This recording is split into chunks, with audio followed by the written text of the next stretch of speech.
Just a quick one tonight, folks, because I wanted to show you a project that I'm pretty sure we'd all forgotten about except for me. It was hibernating for a very long time because I was trying to figure out what to do with the raw edge of this origami Cardi, the design by Lois Weaver.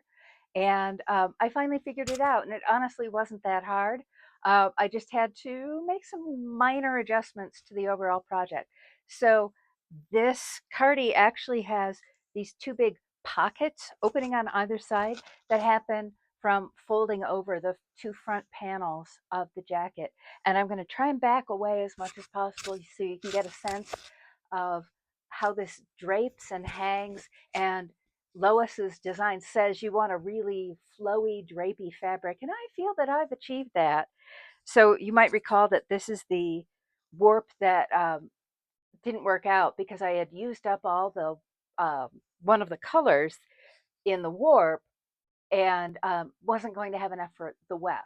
So to show you what I did on these edges, I just folded under the raw edge, uh, hand basted it in place, and then zigzagged here. And I used a zigzag stitch instead of a top stitching because I wanted this edge to be super secure. I always get a little bit nervous when I am cutting woven fabric, even if I have done my 2 lines of zigzag stitching and then cut between them. I don't want there to be any chance that it's going to pull out. So this was my option. And in fact, I used zigzag stitch pretty much everywhere. So all my seams are finished. So these were also zigzagged cut cut ends of the warp, the crosswise grain of the fabric.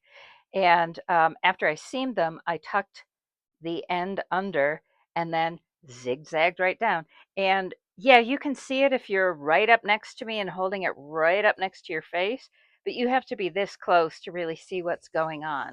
And I feel that it's worth it for that extra stability in the stitching. So my origami Cardi is finally done. I'm really pleased with the results. I love the way it hangs.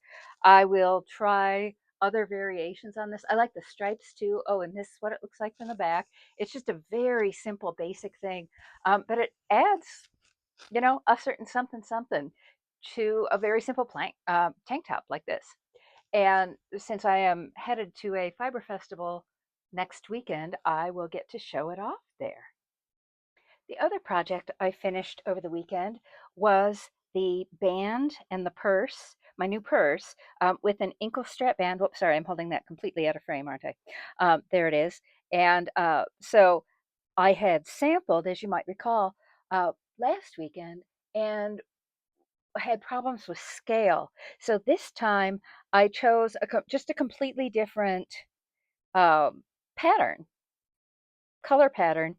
And I did something that I'm going to definitely repeat, which was to use, so these yarns are actually sport weight or finer. I didn't have 3-2 cotton in the white and the black, so I just doubled it on the black. And I didn't double it on the white, but I'm actually okay with that. But what I used for the weft was my worsted weight black cotton. And the last time I wove a purse strap on my ankle loom, I had just used cotton yarn. So here's the old strap. I had used cotton yarn in the warp and the weft. And you have to forgive this strap. It's really been through the ringer. I used it for a couple of years and it's just been through through hell. It's been through the wars. But using the heavier weft makes a huge difference just to what I perceive as I hold these two in their thickness, and thus this one is not only thicker. I feel it's going to last longer without showing the strain that the poor old one did. It's just going to be tougher because it's thicker, and the pattern becomes bolder when you've got a thicker, wider weft. The yarn has to travel farther as it makes the warp faced pattern, and it's cool. It again, it's a question of scale. it kind of scales up the design, and there you go. Plus, and this is might just be my laziness talking, when you're using a honkin' big weft as opposed to a little tiny weft, the weaving goes so much faster.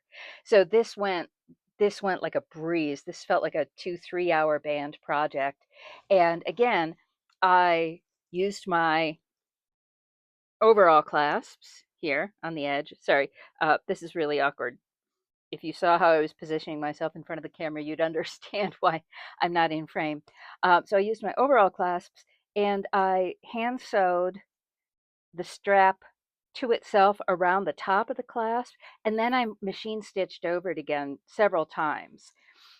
So this is my new messenger bag, and yes, I will put the link to the pattern. I love this design. This is the third time I've made it, and it is, in my humble opinion, the perfect purse.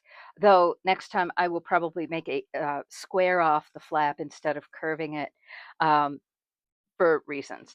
But here it is. Here is my purse, fully lined, ready to go, ready to take me on my next adventure. So I hope you've enjoyed following along with me on these projects.